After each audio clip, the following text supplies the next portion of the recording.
पुलिसकर्मियों को सफलता के पैमाने पर खरा उतरने के लिए पारंगत किए जाने से जुड़ी एक बड़ी अहम और अच्छी खबर शनिवार को उत्तर प्रदेश के जनपद गोंडा से आई। इसमें शनिवार को जिले की रिजर्व पुलिस लाइंस पहुंचे पुलिस महानिदेशक फायर अवनीश चंद्र ने रिजर्व पुलिस लाइन में चल रहे फायर सर्विस के रिक्रूट आरक्षियों के प्रशिक्षण का निरीक्षण किया गया।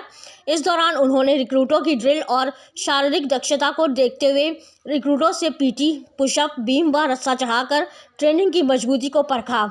इसके साथ ही उन्होंने वहां मौजूद सभी ITI, PTI से चल रहे प्रशिक्षण के बारे में जानकारी कर प्रशिक्षण को और बेहतर बनाने हेतु उच्चाधिकारियों को प्रशिक्षण के निरंतर पर्यवेक्षण हेतु निर्देशित किया। यूपी हेड अमिताभ श्रीवास्तव के साथ जसवीर सिंह की रिपोर्ट। मौके पर पहुंचे तब तक जो है आपको ये जिम्मेदारी उठानी होती है, और ये जो शुरू के सूचना मिलने से लेकर के और NDRF, SDRF के पहुंचने तक जो ये 2-3-4 घंटे रहते हैं, ये सबसे महत्वपूर्ण रहते हैं, क्योंकि इसी में आप लाइफ और प्रॉपर्टी को बचा सकते हैं और लोगों को फर्स्ट एड देकर के अस्पताल पहुंचा सकते हैं। तो तीसरा काम जो है ये इमरजेंसी रिस्पांस, इसका बहुत ही महत्वपूर्ण काम है। तो 3 काम मैंने आपको बताया।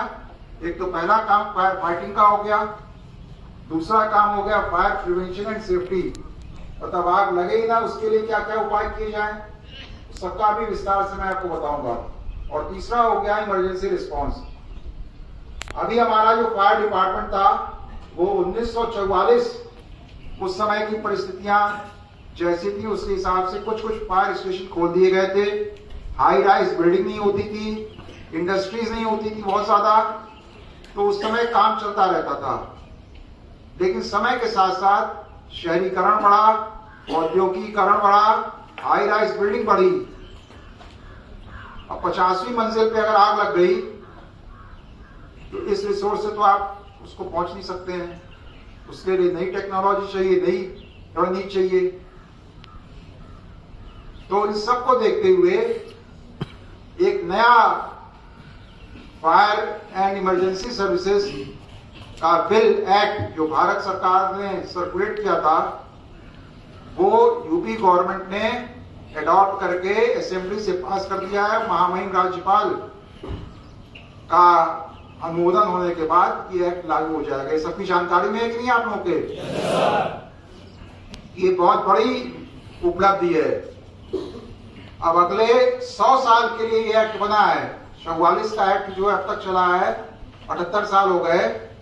अब जो एक्ट बना है ये बहुत ही दूरगामी है। इसमें बहुत सारी जिम्मेदारियां दी जा रही है फायर डिपार्टमेंट वालों को, और बहुत सारे अधिकार भी दिए जा रहे हैं फायर डिपार्टमेंट वालों को।